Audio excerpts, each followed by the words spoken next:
The rain was coming down in sheets, heavy and unrelenting, rhythmically drumming against the windshield of my sedan as I navigated the slick, winding roads of the suburbs. The headlights cut through the darkness, illuminating the rhythmic sweep of the wipers. I gripped the steering wheel, my knuckles pale, feeling the deep, bone-deep ache of a 70-hour work week settling into my shoulders. I was 32 years old, but tonight I felt ancient. My name is Clara, and for the past 5 years, my entire existence had been defined by duty. As I turned onto Maplewood Drive, the familiar silhouette of the 2-story colonial house loomed at the end of the cul-de-sac. The house, just looking at its pristine white siding and the warm golden light spilling from the living room windows, brought a complicated knot of emotions to my throat. It was my parents' house, Arthur and Helen. But in every way that truly mattered, it was mine. I had bled for that house. For 5 long years, I had poured a massive chunk of my salary into paying their mortgage. I had sacrificed vacations, a social life, and the chance to build a family of my own, all to ensure that my aging parents could enjoy their twilight years without the crushing anxiety of financial ruin. I pulled into the driveway, the tires crunching softly against the wet gravel. Through the rain-streaked window, I could see the glow of the television in the den. They were awake. A part of me felt a surge of warmth. I had just returned from a grueling 4-day business trip in Chicago, securing a client that would guarantee my end-of-year bonus, a bonus I had already earmarked for repairing the house's aging roof. I just wanted a hot shower, a cup of chamomile tea, and the comfort of my own bed. But as the headlights swept across the property, illuminating the detached garage, my foot instinctively slammed on the brake. The car jerked to a halt. The heavy wooden door of the garage was rolled halfway up, and there, sitting on the cold, damp concrete floor, just at the edge of where the rain met the shelter, was a mountain of cardboard boxes. I squinted through this downpour, my heart giving a strange, irregular thump. I put the car in park and stepped out into the freezing rain, pulling my trench coat tight around my body. The chill bit through the fabric instantly, but I barely felt it. I walked slowly toward the garage, my heels clicking against the wet pavement like the ticking of a grandfather clock. As I drew closer, the harsh, flickering fluorescent light from inside the garage illuminated the scene in cruel detail. My breath hitched. There were at least 15 heavy-duty moving boxes, hastily taped together. Stacked precariously on top of them were my vintage lamps, my carefully curated collection of first-edition novels, and the expensive silk bedding I had bought myself for my 30th birthday. Leaning against the cold cinder-block wall was my mattress, wrapped in cheap plastic. Next to it was a portable clothing rack, groaning under the weight of my professional wardrobe, the hems of my tailored suits brushing against the dusty, oil-stained concrete. Written on the side of the nearest box, in thick black permanent marker, were the words, Clara's room. For a long moment, the only sound was the relentless downpour behind me. I stood there, paralyzed, the icy rain matting my hair to my face. My mind frantically tried to process the visual information. Had there been a leak in my bedroom? Had they needed to do emergency repairs? I reached out a trembling hand and touched the damp cardboard of a box containing my framed photographs. It was real. I was outside. My life was in the garage. A memory from 3 weeks ago flashed through my mind, sharp and stinging. My older sister, Melanie. Melanie was 35, stunningly beautiful, and possessed an innate ability to make the world bend to her whims. She had always been the golden child, the fragile flower that my parents believed needed constant nurturing and protection. While I was expected to be the strong one, the independent one, the pack mule of the family, Melanie was expected only to shine. 3 weeks ago, her affluent husband had filed for divorce, tired of her endless spending and dramatic outbursts. Melanie had arrived at our parents' doorstep in a luxury SUV, wearing designer sunglasses to hide her lack of tears, claiming she was emotionally shattered and destitute. I had welcomed her. I had cooked for her. I had comforted her. I turned away from the boxes, a cold, hard knot forming in the pit of my stomach. The rain no longer bothered me. I marched up the paved walkway to the front door, my jaw clenched so tight my teeth ached. I didn't bother knocking. I pushed the heavy oak door open and stepped into the foyer. The contrast was jarring. Inside, the house was a sanctuary of warmth and comfort. The smell of cinnamon and baked apples hung in the air. The central heating, which I paid for, hummed pleasantly. From the living room, I could hear the soft murmur of a reality television show, and the clinking of wine glasses. I walked into the living room, dripping water onto the expensive Persian rug. My mother, Helen, was sitting on the plush velvet sofa, her feet tucked under her, a glass of Chardonnay in her hand. She looked up, her expression a masterclass in feigned surprise. Arthur, my father, was in his leather recliner, hiding behind the evening newspaper, refusing to make eye contact. And there, stretched out on the chaise lounge like a modern-day Cleopatra, was Melanie, wearing a silk robe that cost more than my first car, scrolling idly on her latest iPhone. "Clara, goodness, you're soaked," Helen said, her voice laced with that sugary maternal tone she used whenever she was about to deliver a crushing blow. "We didn't expect you back until tomorrow." "My belongings are in the garage," I said. My voice was eerily calm, a stark contrast to the storm raging both outside and within me. I didn't ask a question. I stated a fact. Melanie didn't even look up from her phone. She just sighed, a delicate, breathy sound of annoyance, as if my presence was a minor inconvenience to her evening scrolling. Helen set her wineglass on the coffee table, folding her hands neatly in her lap. She looked at me with wide, sympathetic eyes, a look I had seen 1,000 times before. It was the look she used when she needed me to sacrifice something for Melanie's sake. "Sweetheart, come sit down, let me explain," Helen cooed, patting the empty space on the sofa next to her. "I don't want to sit down," I replied, the ice in my voice causing Arthur to slightly lower his newspaper.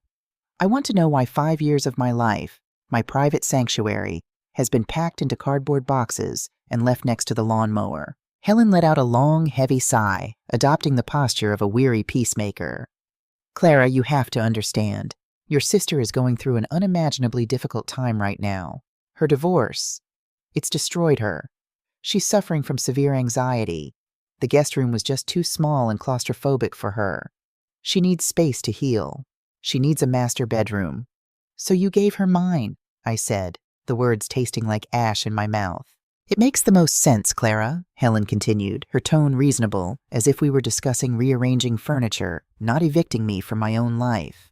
"You're so strong. You're single. You're constantly traveling for work. You hardly spend any time here anyway. You're independent. Melanie is fragile. She needs the ensuite bathroom. She needs the walk-in closet for her things. You understand, don't you?" "My things," I said, my voice rising a fraction of a decibel. "My things are on the concrete floor. The roof in the garage leaks, Mom. The dampness will ruin everything I own." "We put a tarp over most of it," Arthur muttered from behind his newspaper, his voice lacking any real conviction.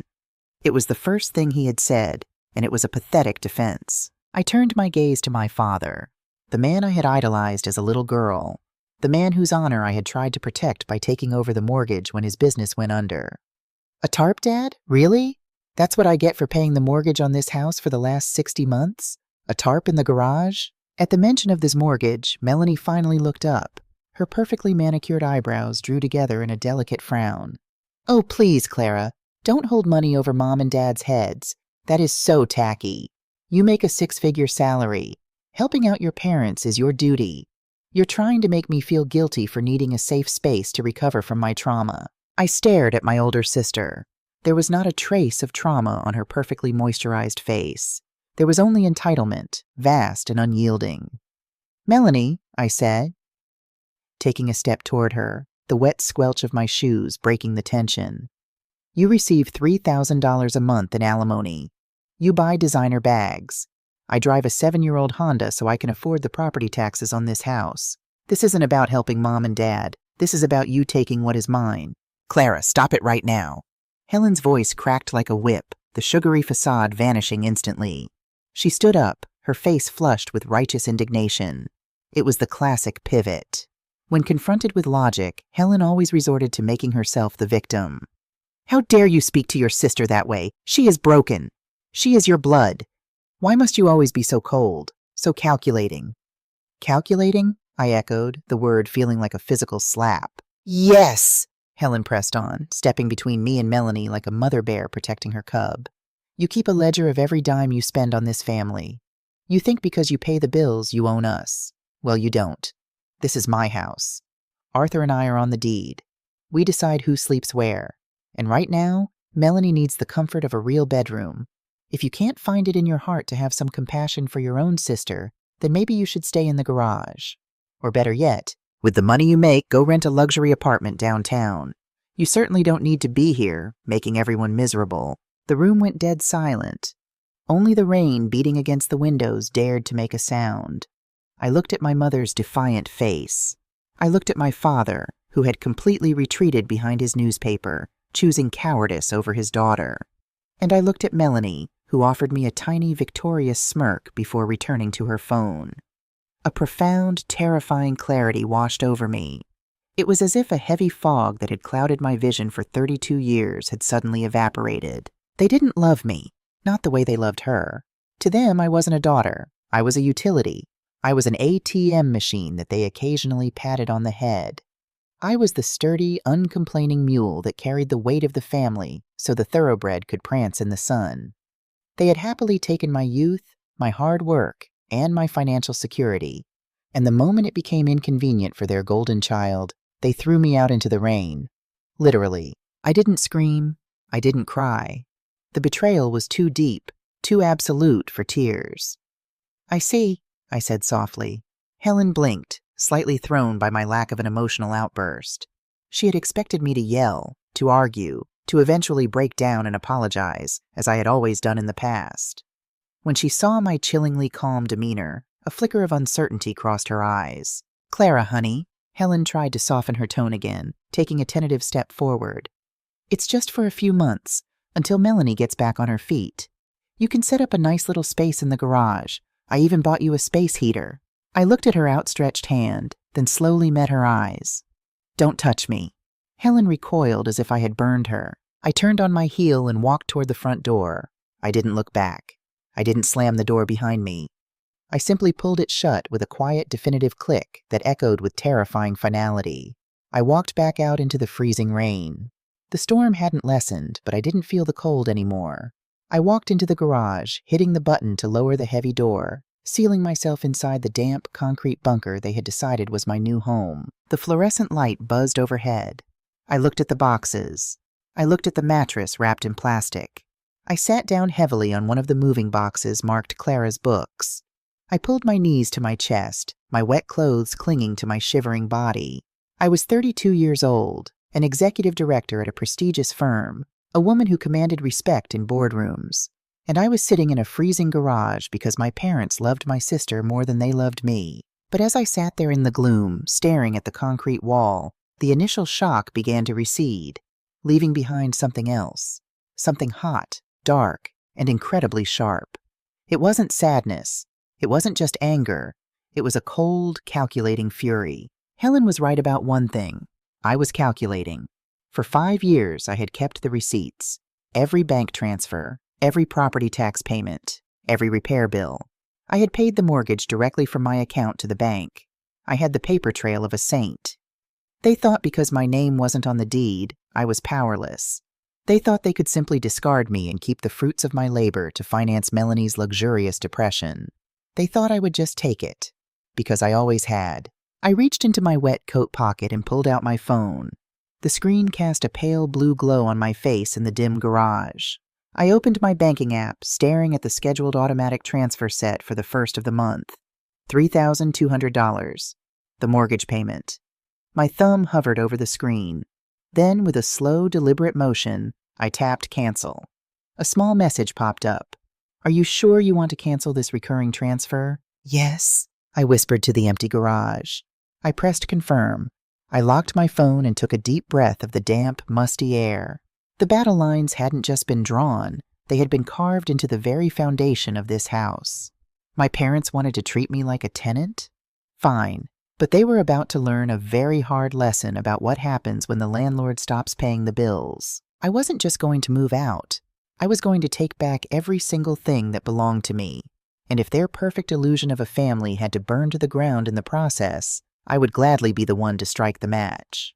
The next 3 weeks were a masterclass in psychological torture. Living in a detached garage in the middle of a torrential spring is a special kind of hell. The dampness didn't just chill the air, it seeped into the marrow of my bones. My tailored suits, the armor I wore to navigate the corporate world, took on a permanent, musty odor that no amount of dry cleaning spray could mask. I woke up every morning at 5 a.m., my breath pluming in the freezing air, my body aching from the thin mattress resting on the concrete floor. I had to sneak into the main house through the mudroom to use the downstairs half bathroom to brush my teeth and apply my makeup, moving like a thief in the home I was paying for. I would hear them upstairs, the heavy, confident footsteps of my father, the light, hurried pacing of my mother, and occasionally the dramatic, sweeping sighs of Melanie, complaining loudly about how the water pressure in the ensuite master bathroom, my former bathroom, was simply atrocious for her hair extensions. I observed their new dynamic with a cold, detached fascination. It was as if I had become a ghost, invisible to them unless they needed something. One Tuesday evening, after working a 12-hour shift, I walked into the kitchen to grab a bottle of water. The central island was covered in expensive artisanal groceries, imported cheeses, organic heirloom tomatoes, wild-caught salmon, and a case of ridiculously overpriced French sparkling water. I recognized the grocery bags. They were from the high-end market downtown. I also recognized the source of the funds. 3 days prior, my mother had cornered me in the driveway, her face drawn in a mask of manufactured anxiety, claiming the electric bill was past due and they would freeze in the dark if I didn't wire her $800 immediately. I had transferred the money without a word. Melanie sauntered into the kitchen wearing my plush white bathrobe, the one she had borrowed and never returned. She bypassed me entirely, opening the refrigerator and pulling out a container of fresh raspberries. "Mom!" Melanie yelled toward the living room, popping a raspberry into her mouth. "I thought I told you to get the golden raspberries. The red ones are too tart, they upset my stomach." Helen scurried into the kitchen, drying her hands on an apron. "Oh, sweetheart, I'm so sorry. They were completely out of the golden ones. I can go back tomorrow morning and check another store." "Never mind. It's ruined," Melanie sighed heavily, tossing the half-eaten container into the trash can. $8 of organic fruit, bought with my money, casually discarded because it wasn't the right shade of yellow. Helen shot me a nervous, defensive glance, daring me to say something. I didn't. I just took my tap water and walked back out into the freezing night, the heavy garage door sealing me away. I was biding my time. I had canceled the automatic mortgage payment, and I knew it would take at least a 30-day grace period before the bank started making phone calls. I was waiting for the fallout, but the fallout didn't come, and that terrified me. By the end of the 3rd week, the silence from my parents regarding the missed mortgage payment became deafening. They should have received a late notice. Helen should have been pounding on the garage door, demanding to know why the transfer hadn't gone through. Arthur should have been lecturing me about fiscal responsibility. But there was nothing. Just the continued extravagant spending and Melanie's endless demands. Something was wrong. My corporate instincts, honed by years of analyzing risk and detecting corporate fraud, started screaming at me. I got my answer the following Thursday. I had left the office early due to a sudden migraine, pulling my car down the street and parking a few houses away so the engine noise wouldn't announce my arrival. I just wanted to slip into the garage and sleep in the dark. As I walked up the driveway, I noticed a sleek silver Mercedes parked out front. It didn't belong to any of my parents' friends. I approached the front porch silently. The living room window was cracked open to let in the crisp spring breeze. I heard voices, strange professional voices mixed with my mother's overly eager tone. I pressed my back against the brick siding of the house, holding my breath, and listened. "It's a phenomenal property, Arthur," a woman's voice was saying. Crisp, confident, a real estate agent. "The market in this neighborhood is incredibly hot right now. Inventory is low, with a few minor cosmetic updates, maybe painting the oak cabinets and staging the master bedroom. We could list this for easily 20% over the current market value." My heart stopped. The blood drained from my face, leaving me dizzy. "We don't want to do any updates, Brenda," Arthur said, his voice low and urgent. "We want a quick sale, as is. Cash buyers preferred. We need this liquidated within the next 45 days. 45 days is aggressive, but entirely doable if we price it competitively," Brenda replied, the sound of papers shuffling echoing through the open window. "Now, I noticed on the preliminary title search that there are 2 mortgages on the property. We'll need to clear both at closing." "That won't be a problem," Helen chimed in, her voice trembling with an excitement she couldn't hide. "Once the sale goes through, we'll have more than enough equity to pay off the bank and purchase the luxury condo in the city outright. Melanie has already toured the penthouse unit at the Avery building. It's perfect for her. Security, concierge, no yard maintenance. It's exactly what she needs to start fresh." A cold sweat broke out across my neck. They weren't just kicking me out. They were selling the house I had been paying for. They were going to take the equity built by my blood, sweat, and tears over the last 5 years, and use it to buy a penthouse for Melanie. "It sounds like a wonderful plan for your daughter," Brenda said politely. "But I do have to ask, I saw some belongings stored in the garage.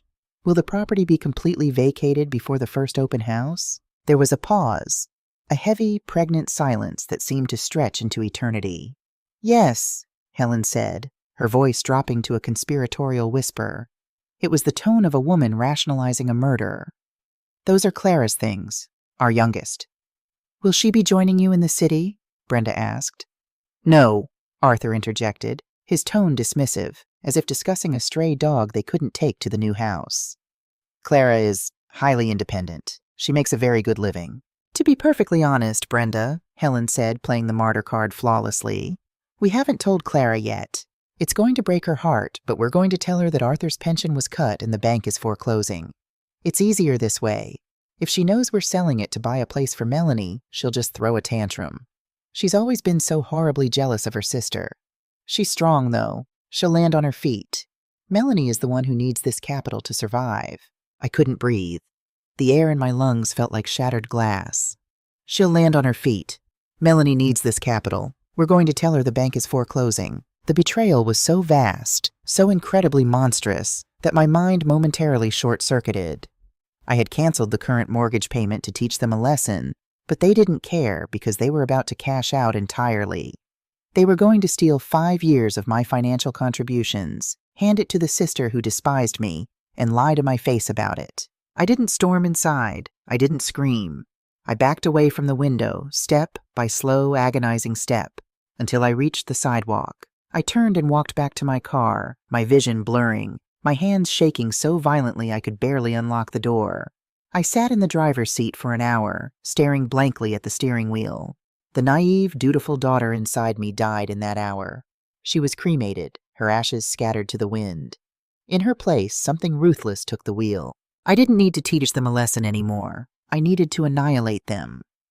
The next morning, I called in sick to work. I didn't search for a family attorney or a friendly mediator. I searched for a shark. I spent 3 hours vetting legal profiles, reading reviews, and checking state bar disciplinary records. I was looking for someone who specialized in aggressive property disputes and elder fraud. That afternoon, I walked into the downtown offices of Vance & Associates. The office was intimidating. Floor-to-ceiling glass, stark modern art, and an atmosphere of clinical efficiency. I was ushered into a conference room with a view of the city skyline. Marcus Vance did not look like a man who offered a shoulder to cry on. He was in his early 40s, impeccably dressed in a charcoal suit, with eyes like chipped flint and a jawline carved from granite. He didn't offer me coffee or engage in small talk. He simply sat across from me, clicked an expensive pen, and said, "Tell me why you're here, Ms. Wilson." I told him everything. I laid out the last 5 years in meticulous chronological order. I explained the mortgage payments, the property taxes, the sudden eviction to the garage, and the conversation I had overheard about the secret sale and the condo for Melanie. I spoke without emotion, presenting the facts like a corporate brief. Marcus listened in absolute silence. He didn't interrupt. He didn't offer sympathetic nods. When I finally finished, he set his pen down and leaned back in his leather chair, steepling his fingers. "You want to stop the sale and reclaim your money," Marcus stated flatly. "I want the house," I corrected him, my voice hard. "I paid for it. I want it." Marcus let out a short, humorless breath that might have been a laugh. "Ms. Wilson, I appreciate your pragmatism, but the law does not care about your feelings or your sense of moral justice. The law cares about paper." He leaned forward, his piercing gaze locking onto mine. "Is your name on the deed?" "No." "Is there a written contract signed by your parents stipulating that your payments were an investment or an equity purchase?" "No. It was a verbal understanding. We're family." Marcus shook his head slowly, a gesture of brutal reality. "In the eyes of the law, family is just a group of people who are biologically predisposed to screw each other over. Without your name on the title or a written contract, you are legally classified as a very generous volunteer. You gifted them that money." A spike of panic hit my chest. I have bank statements, 5 years of direct transfers to the mortgage lender. Bank statements prove you paid the bill, Marcus countered swiftly. They do not prove why you paid the bill. Your parents will simply tell a judge that you were paying rent to live in their home, or that you were gifting them the money out of the goodness of your heart. And unless you can prove otherwise, they will sell that house, buy your sister her penthouse, and you will be left with nothing but a cold garage and a hard lesson. So they just get away with it? I demanded, my fingernails digging into the mahogany table. They steal hundreds of thousands of dollars from me and the law protects them? Marcus held up a hand, silencing me. I said it's difficult. I didn't say it was impossible. He stood up and walked to the window, looking out over the city. There is a legal concept called an equitable lien. It's an injunction a court can place on a property when someone who is not the owner has made significant financial contributions to it under the premise of fraud, unjust enrichment, or a broken promise. If we can get a judge to grant an equitable lien, the title of the house gets clouded. They cannot sell it, transfer it, or refinance it until the lien is resolved. It freezes them completely. Then do it, I said instantly. File it today. Marcus turned around, his expression grim. To get an equitable lien approved, especially against legal property owners, the burden of proof is extraordinarily high. Bank statements aren't enough. I need evidence of their deceptive intent. I need proof that they willfully manipulated you into paying, knowing they were going to pull the rug out from under you. I need proof of the fraud you overheard. How do I get that? I asked, desperation edging into my voice.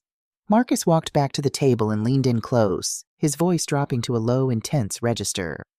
You go back to that garage, Ms. Wilson. I stared at him, appalled. You want me to go back there? I want you to become a ghost, Marcus said, his eyes gleaming with a predatory intelligence. Right now, they think they have won. They think you are clueless about the sale. Let them believe it. People who think they are getting away with murder get sloppy. He picked up his pen and pointed it at me like a weapon. You don't fight with them. You don't argue with your sister. You smile. You apologize for being distant. You play the broken, dutiful daughter to perfection. And while they are planning their victory parade, you infiltrate. I want emails. I want text messages. I want financial documents from your father's office. And most importantly, I want audio recordings. Check your state's wiretapping laws. We are a one-party consent state. That means as long as you are part of the conversation, you can record it without their knowledge. He slid a blank legal pad toward me. We are not just trying to stop a real estate transaction, Clara, Marcus said, using my first name for the first time, his voice a lethal whisper. We are building a trap. We are going to let them walk right into it, lock the door, and set the building on fire. But to do that, I need you to be the best actress in the world for the next few weeks. Can you do that? I looked at the legal pad. I thought about the damp garage. I thought about Melanie in my bathrobe, eating my groceries. I thought about my mother planning to lie to my face about a foreclosure while stealing my future. I looked back up at Marcus Vance, and I didn't just feel anger anymore. I felt power. Tell me exactly what kind of documents you need, I said, my voice steady and cold. I'll get you everything. The transformation from dutiful daughter to corporate spy was surprisingly seamless. For 32 years, my parents had conditioned me to be invisible, to fade into the background while Melanie commanded the spotlight. Now I weaponized that very invisibility against them. I returned to the garage that evening and immediately began my performance. When my mother came out to the driveway the next morning to check the mail, I approached her with my head bowed, my shoulders slumped in a posture of total defeat. I apologized for my outburst. I told her the stress of work had gotten to me and that I understood why Melanie needed the master bedroom. I even handed her a crisp $50 bill and asked her to buy Melanie those golden raspberries she wanted. Helen's eyes lit up with a sickening mixture of triumph and relief. The natural order of her universe had been restored. The pack mule was back in its harness. She patted my cheek with a patronizing smile, told me I was a good girl, and pranced back into the house. They were so incredibly arrogant, so accustomed to my compliance that they didn't suspect a thing. They believed my spirit was broken. They didn't realize it had just been sharpened. For the next 10 days, my life became a synchronized dance of deception. By day, I went to my office, using my lunch breaks to meet with Marcus and map out our legal strategy. By night, I played the ghost in the garage, waiting for the lights in the main house to go out. My father, Arthur, was a creature of absolute habit. Every night at precisely 10:30 he took his blood pressure medication, which made him sleep like the dead. Helen usually followed by 11, exhausted from catering to Melanie's endless whims. By midnight, the house was silent, save for the rhythmic ticking of the grandfather clock in the hallway. At 1 o'clock in this morning, I would slip out of the garage. The rain had finally stopped, replaced by a biting, clear spring chill. I used my spare key to unlock the mudroom door, easing it open inch by agonizing inch to prevent the hinges from whining. I wore dark clothing and thick wool socks, gliding silently over the hardwood floors I had paid to have refinished 3 years ago. My target was Arthur's study. It was a dark, mahogany-paneled room that smelled of old paper and pipe tobacco. His heavy oak desk sat in the center, and behind it, a locked metal filing cabinet. I knew where he kept the key, taped to the underside of the middle desk drawer, a hiding spot he had proudly showed me when I was a teenager, back when I still thought he was a genius. I retrieved the small brass key, my heart hammering against my ribs like a trapped bird. The metallic click of the lock turning sounded like a gunshot in the silent house, but no footsteps echoed from upstairs. I pulled out my phone, turning the screen brightness all the way down and opening a document scanner app. Drawer by drawer, file by file, I began to excavate the truth of my family's finances. I photographed tax returns, bank statements, and utility bills. I moved with clinical precision, capturing every page and returning it to its exact position. But documents were only half the battle. Marcus needed evidence of intent. He needed their voices. The audio trap was remarkably easy to set. Melanie and Helen spent their afternoons lounging in the sunroom, drinking iced tea and discussing their future. On a Saturday morning, while pretending to do my laundry, I slipped my old, fully charged backup smartphone beneath the thick floral cushions of the sunroom sofa. I hit record and left for the grocery store. When I retrieved the phone 6 hours later and sat in the freezing garage with my earbuds in, I struck pure, unadulterated gold. The audio was crisp. I heard the clinking of ice in glasses. And then, my mother's voice, stripped of all its maternal sweetness, laced with a cold, calculating greed. "The agent says we can close in under 3 weeks," Helen said. "The buyers are an executive couple from California. All cash. No contingencies." "Thank God," Melanie's voice chimed in, sounding breathless with anticipation. "I was looking at the penthouse floor plans again today. I need to order the custom drapes now so they arrive by the time we move. Mom, what if Clara finds out before the closing? You know how dramatic she gets about money." A harsh, dismissive scoff echoed through the audio. It was Helen. "She won't find out. We'll wait until the money clears the bank and the title is transferred. Then I'll sit her down, cry a little, and tell her the bank foreclosed because of your father's old business debts. She'll believe it. She always believes us. By the time she realizes the truth, we'll be in the city, and she'll be too busy figuring out where to rent an apartment to do anything about it. Just block her number once we move," Melanie suggested casually, as if discussing blocking a telemarketer. "I can't deal with her toxic energy right now. She's so exhausting." "We will, sweetie. Don't worry. This money is for your fresh start. Clara has her corporate job. She doesn't need a house." I sat in the dark garage, the earbuds pressing into my ears, and listened to my mother plot my financial execution and emotional discard with zero hesitation. I didn't cry. My tear ducts felt as though they had been permanently cauterized. I simply saved the audio file to 3 different cloud servers and forwarded it to Marcus. But the final piece of the puzzle, the twist that would completely shatter whatever lingering microscopic shred of familial duty I had left, came 2 nights later during my final raid on Arthur's study. I had reached the bottom drawer of the filing cabinet, a drawer stuffed with old, yellowing folders. Pushed all the way to the back, hidden behind decades-old warranty manuals, was a thick manila envelope simply labeled First National. I pulled it out and opened the flap. Inside was a stack of mortgage documents. I frowned, adjusting my phone's dim light to read the fine print. Something was wrong. The dates didn't make sense. I flipped to the deed of trust. My breath caught in my throat. The original mortgage on this house, the one Arthur and Helen had taken out 30 years ago when they bought it, had been completely paid off. The house had been entirely theirs, free and clear, 7 years ago. I stared at the paperwork, my hands trembling violently. If the house was paid off, what the hell had I been paying $3,200 a month for over the last 5 years?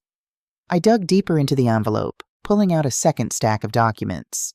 It was a cash-out refinance agreement, a home equity line of credit, drawn against the fully owned house. The date on the paperwork was exactly 5 years and 2 months ago, the exact time I had started making payments. I flipped frantically to the disbursement ledger, the record of where the bank had sent the hundreds of thousands of dollars my parents had borrowed against their home. The list of wire transfers read like a rap sheet of financial depravity. $150,000 wired to a high-risk debt consolidation firm. $65,000 wired to the Bellagio Casino and Resort in Las Vegas. $85,000 wired to various platinum credit card companies. $120,000 wired directly into a private checking account. I recognized the routing number on that private checking account. I had transferred birthday money into it for years. It was Melanie's account. The truth hit me with the force of a freight train, knocking the wind completely out of my lungs. I fell back onto the Persian rug, clutching the papers to my chest, my vision swimming in the dark. 5 years ago, Arthur had come to me, literally weeping. He claimed his old business debts had resurfaced, that the bank was threatening to take the house, that he and Mom would be out on the street. He begged me to take over the mortgage. He played on my guilt, my duty, my love. It was all a lie. A massive, horrific, predatory lie. There were no business debts. The house was safe. The crisis was Melanie.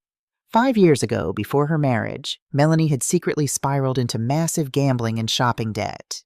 She was facing bankruptcy and potential fraud charges. To save their golden child from facing the consequences of her own disastrous actions, my parents had secretly mortgaged their fully paid-off home to the absolute maximum limit, handed the cash to Melanie to wipe her slate clean, and then manipulated me, the pack mule, into paying off the debt for them. For 5 years, I hadn't been keeping a roof over my aging parents' heads. I had been subsidizing my sister's luxury lifestyle and bailing her out of her own reckless destruction. They had literally stolen my future to pay for her mistakes. A sound escaped my throat. It wasn't a sob. It was a low, guttural growl of pure, unadulterated hatred. It was the sound of a woman realizing she had been bled dry by the people who were supposed to protect her. I didn't bother putting the file back. I took the entire envelope, locked the cabinet, and walked out of the house. The next morning, I sat in Marcus Vance's office and dropped the First National envelope on his desk, along with the flash drive containing the sunroom audio. Marcus reviewed the documents in silence. For the first time since I had met him, his stoic, professional mask slipped.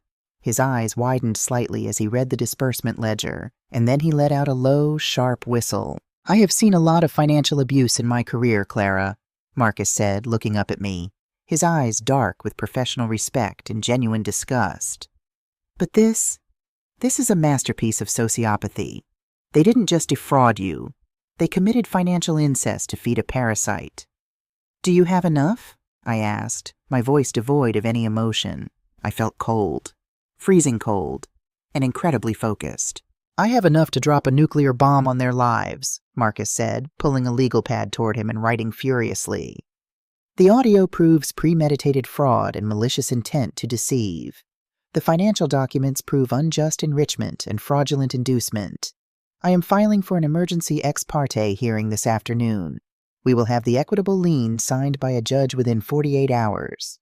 When does the house close?" I asked. Marcus checked the listing data he had pulled.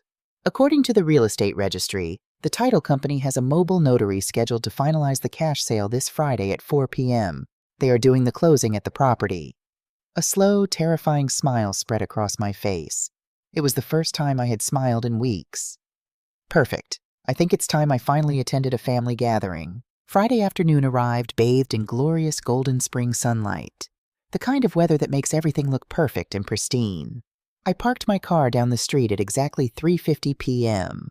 5 minutes later, Marcus pulled up in his sleek black Lexus.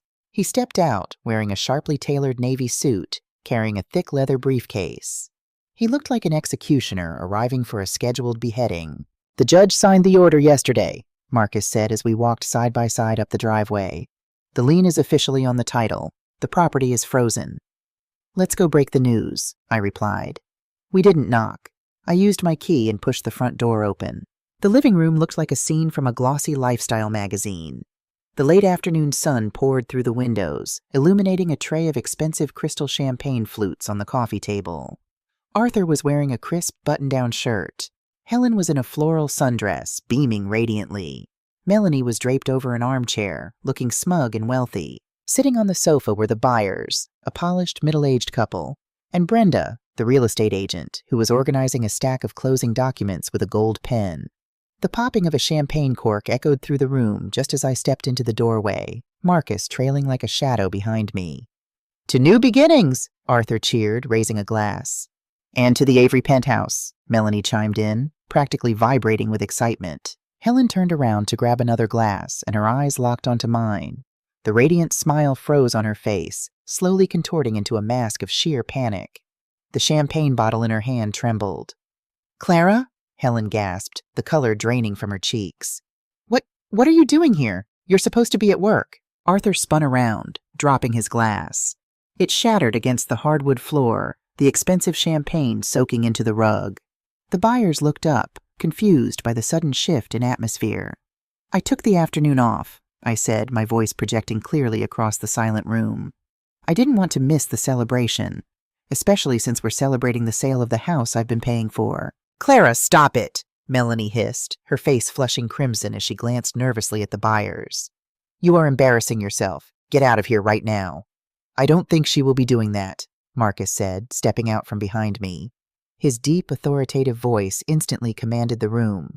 He walked directly to the coffee table, ignoring my parents entirely, and looked at Brenda, the real estate agent. "Are you representing the sellers in this transaction?" Marcus asked. Brenda, looking incredibly uncomfortable, nodded slowly. "Yes. I'm Brenda Walsh. Who are you?" Marcus opened his leather briefcase and pulled out a thick stack of legal documents, complete with the heavy blue seal of the county court. He dropped them squarely on top of Brenda's closing papers with a resounding thud. "My name is Marcus Vance. I represent Clara Wilson," he announced, his voice cold and precise. "And I am formally serving you with an emergency court order. As of 9 a.m. yesterday morning, a judge has granted an equitable lien against this property in the amount of $384,000, pending a trial for civil fraud, unjust enrichment, and fraudulent inducement." The room inhaled a collective, horrified gasp. Marcus turned his icy gaze to the Byers on the sofa. "If you sign those papers today, you are purchasing a clouded title embedded in a massive fraud investigation. You will not own this house. You will own a lawsuit." The Byers didn't need to hear another word. The husband shot up from the sofa as if it had caught fire, grabbing his wife's hand. "We're out," he said frantically to Brenda. "Cancel the wire transfer. We are completely out of this deal." "Wait, please!" Helen screamed, lunging forward, tears instantly springing to her eyes. "It's a misunderstanding. She's a disgruntled tenant. She's lying." "The court order signed by a superior court judge says otherwise, Mrs. Wilson," Marcus replied smoothly. The Byers practically ran out the front door, Brenda trailing close behind them, frantically apologizing and shoving her paperwork into her briefcase. The heavy oak door slammed shut behind them, leaving a ringing silence in its wake. The sale was dead. The penthouse was gone. The money had vanished into thin air. I stood in the center of the living room, watching the devastation wash over my family. Arthur was clutching his chest, his face purple with rage. Helen had collapsed onto the sofa, sobbing hysterically into her hands. And Melanie? Melanie was staring at the legal documents on the table, her mouth opening and closing like a suffocating fish. Arthur turned to me, his eyes bulging with a terrifying, violent fury. "You little bitch!" he spat, taking a threatening step forward. "Do you have any idea what you've just done?"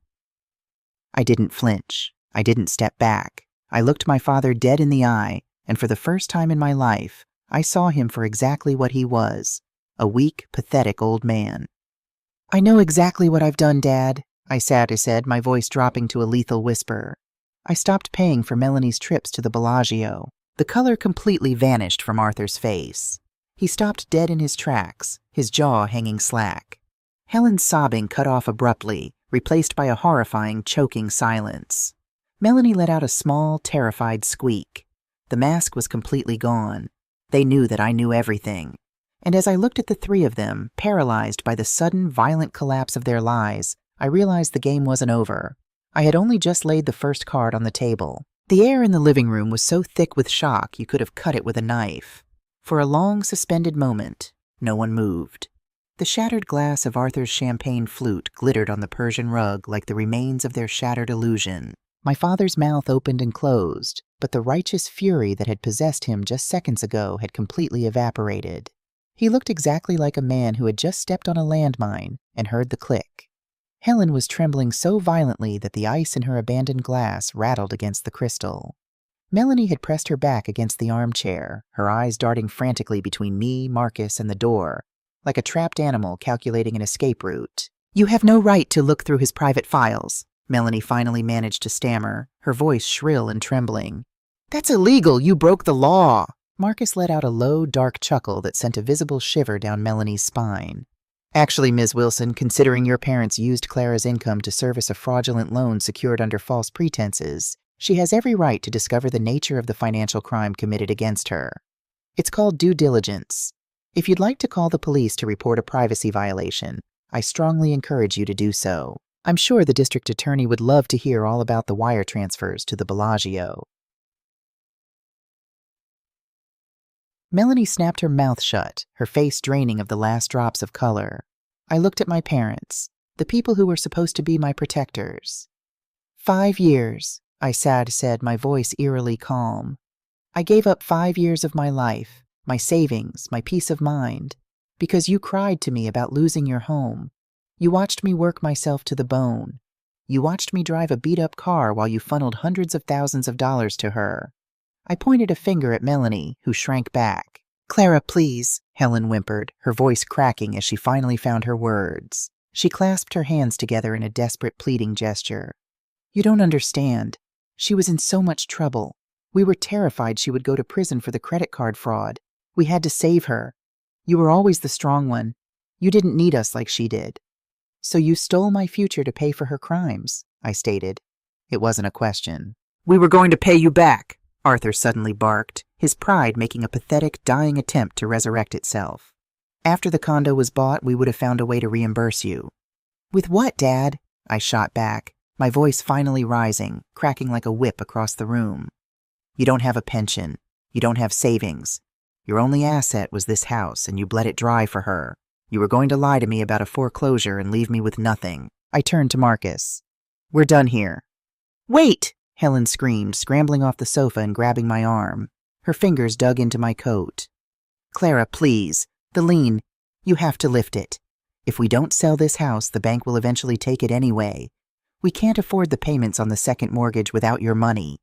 We'll be homeless." I looked down at her hand gripping my sleeve. I felt absolutely nothing. No pity, no guilt, just a cold, sterile emptiness. I reached over and peeled her fingers off my arm, one by one. "Then I suggest you start packing," I said quietly. "I hear the garage is available." I turned and walked out the front door, Marcus right beside me. The warm spring sun hit my face, and for the first time in 5 years, I felt like I could take a full, deep breath. But cornered rats are the most dangerous kind. I knew my family wouldn't just surrender. They were too entitled, too accustomed to getting their way. I expected them to hire a cheap lawyer, or perhaps bombard me with manipulative voicemails. I didn't expect the police. 3 days later, I was sitting at my kitchen island in my temporary corporate rental, a sleek, impersonal apartment downtown, when a sharp, authoritative knock hammered on my door. I opened it to find 2 uniformed city police officers and a stern-looking woman in a gray pantsuit holding a clipboard. "Clara Wilson?" the woman asked, her eyes scanning me up and down with professional suspicion. "Yes?" "My name is Agent Higgins with Adult Protective Services. These officers are here to accompany me. We have received a formal complaint of elder financial abuse, coercion, and psychological manipulation filed against you by Arthur and Helen Wilson." The world tilted slightly on its axis. "May we come in?" Agent Higgins asked, though her tone suggested it wasn't a request. I stepped aside, my mind racing. I immediately pulled out my phone and dialed Marcus, putting him on speaker. As the officers stood silently by the door, Agent Higgins read from her clipboard. Her words painted a horrifying alternate reality. According to my parents and Melanie, who had filed the report as a concerned witness, I was a deeply disturbed, controlling daughter. They claimed I had systematically isolated them, taken control of their finances against their will, and forged their signatures on banking documents to hijack their mortgage. The complaint stated that the equitable lien I had placed on the house was a fraudulent attempt to steal their only asset, and that my sudden eviction to the garage was actually my own choice, a manipulative tactic to make them look abusive. They are requesting an emergency restraining order, Agent Higgins concluded, her gaze heavy with judgment. And the police are opening a preliminary investigation into felony elder fraud. Marcus's voice crackled through the phone speaker, sharp and entirely unbothered. Agent Higgins, this is Marcus Vance, legal counsel for Ms. Wilson. I am formally advising my client not to answer any of your questions today. Furthermore, I would like to schedule a formal recorded mediation meeting at your downtown office for this Thursday. I guarantee you will want to see the evidence we have before you waste taxpayer dollars investigating a fabricated police report. Agent Higgins frowned, clearly not used to suspects being this confident. Mr. Vance, elder abuse is a severe allegation. Filing a false police report and committing perjury to cover up a six-figure financial fraud is also severe, Agent Higgins, Marcus fired back smoothly. Thursday, 10 a.m. Bring your supervisor. Have the Wilson family there. We will clear this up entirely. After they left, I sank onto the bar stool, my hands shaking. They had actually done it. To protect Melanie's stolen money, my parents were willing to send me to prison. They were willing to destroy my career, my reputation, and my freedom. The last microscopic thread of DNA that bound me to them snapped. Thursday morning, the conference room at the Department of Social Services was suffocatingly sterile. The walls were a depressing beige, the fluorescent lights buzzed, and the air smelled of stale coffee and institutional cleaner. I sat next to Marcus on one side of a long mahogany table. Across from us sat the prosecution. Helen had dressed for the part flawlessly. She wore a faded, oversized cardigan that made her look frail and shrunken. She didn't wear makeup, allowing her natural wrinkles and dark circles to show. Arthur sat with his shoulders hunched, holding a cane he absolutely did not need. Melanie sat between them, holding her mother's hand, playing the role of the fierce, protective daughter.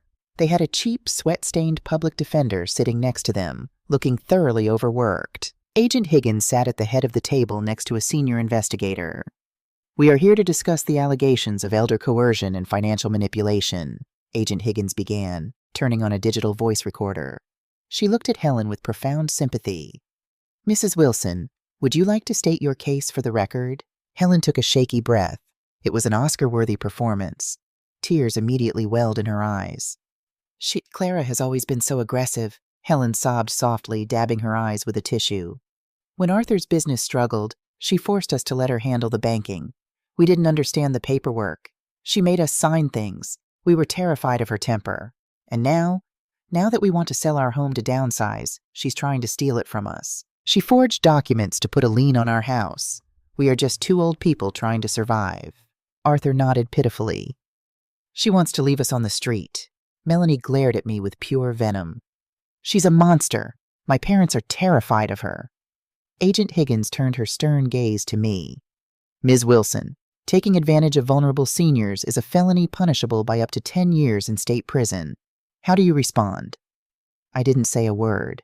I just looked at Marcus. Marcus casually unclasped his leather briefcase. He didn't look angry. He looked bored. He pulled out a stack of pristine, color-coded files and slid them across the table to Agent Higgins and the senior investigator. What you are looking at, Marcus said, his voice ringing with absolute authority, are the bank-certified wire transfer logs from a home equity line of credit taken out by Arthur and Helen Wilson 5 years ago. Please note the receiving accounts. Agent Higgins opened the file. Her sympathetic expression faltered as her eyes scanned the numbers. You will see, Marcus continued, that $150,000 went to a debt consolidation firm in the name of Melanie Wilson. $65,000 went to a casino in Las Vegas. The rest went directly into Melanie Wilson's personal checking account. This was not a business failure. This was a bailout for a gambling and shopping addiction. Melanie's face turned the color of spoiled milk. The public defender suddenly sat up very straight, his eyes widening. Furthermore, Marcus said, pulling a sleek black speaker from his briefcase and setting it on the table, my client did not coerce them. She was fraudulently induced into paying this debt under the guise of saving her childhood home. And when the Wilsons decided they wanted to cash out the remaining equity to buy Melanie a luxury penthouse, they conspired to discard Clara entirely. "That's a lie!" Helen shrieked, dropping the frail old woman act instantly. Her voice was shrill and panicked. "She's making this up. She's trying to confuse you." "I don't rely on confusion, Mrs. Wilson," Marcus said icily. "I rely on the state's one-party consent wiretapping laws." Marcus pressed play on his phone. The audio filled the sterile room. It was crisp and undeniable. "The agent says we can close in under 3 weeks. Helen's voice echoed off the beige walls, sounding greedy and sharp. "What if Clara finds out before the closing?" Melanie's voice followed. And then, the kill shot. Helen's voice, clear as a bell. "She won't find out. We'll wait until the money clears. Tell her the bank foreclosed. Clara has her corporate job. She doesn't need a house." The silence that followed the recording was absolute. It was the heavy, suffocating silence of a trap snapping shut on bone. Agent Higgins stared at my parents. The sympathy in her eyes had been replaced by a cold, bureaucratic fury. She looked at the senior investigator, who was already pulling out a notepad, his face grim. "Mrs. Wilson," Agent Higgins said, her voice dangerously quiet. "Did you file a police report claiming your daughter forged documents to steal your home, when in fact you were conspiring to secretly sell the home she was paying for to buy a condo for your other daughter?" Helen opened her mouth, but no sound came out. She looked at Arthur, who was staring at the table, a bead of sweat rolling down his temple. The public defender quickly leaned over and whispered fiercely into Arthur's ear. "Because if you did," the senior investigator added, leaning forward, "you have committed perjury, filed a false police report, and engaged in a conspiracy to commit wire fraud. And I assure you, at your age, the state penitentiary is not a comfortable place to spend a decade." Melanie jumped up from her chair screeching against the linoleum. "I didn't do anything. I didn't sign the police report. They did. This is their fault." She pointed a trembling finger at her own parents, instantly throwing them to the wolves to save her own skin. Helen looked at Melanie, utterly devastated by the betrayal of her golden child. Marcus stood up, buttoning his suit jacket. He dominated the room completely. "Agent Higgins, my client has no desire to see her elderly parents die in federal prison. We are offering a one-time settlement to resolve this matter today, without criminal charges." Marcus pulled a single, thick document from his briefcase and placed it in front of Arthur. "This is a quitclaim deed," Marcus stated. "It transfers 100% of the ownership, title, and equity of the Maplewood Drive property to Clara Wilson. In exchange, Clara will assume the remaining balance of the fraudulent loan you took out, and she will decline to press criminal charges for the financial abuse and the false police report." Arthur stared at the paper as if it were a venomous snake. "You're taking the house. You're taking everything." "I am taking back what I paid for," I said, speaking directly to my father for the first time since the meeting began. "You have 30 seconds to sign it, Dad. Or we leave, and the investigator calls the district attorney. Your choice." Arthur's hands shook violently. He looked at the public defender, who simply nodded grimly. "Take the deal. It keeps you out of jail." With a trembling hand, Arthur picked up the gold pen the mediator offered. He signed his name. Helen, sobbing uncontrollably, signed hers next. Marcus smoothly collected the document, checked the signatures, and placed it back into his briefcase. "The eviction notice is attached to the back," Marcus noted casually. "You have 48 hours to vacate my client's property." 2 days later, on a Saturday morning, I pulled my sedan up to the curb of Maplewood Drive. A sheriff's cruiser was parked in the driveway, its lights off, ensuring the eviction proceeded without violence.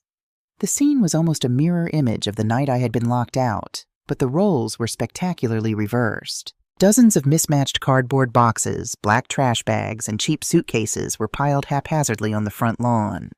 Arthur was struggling to tie a mattress to the roof of a battered 20-year-old station wagon he had apparently borrowed from a friend.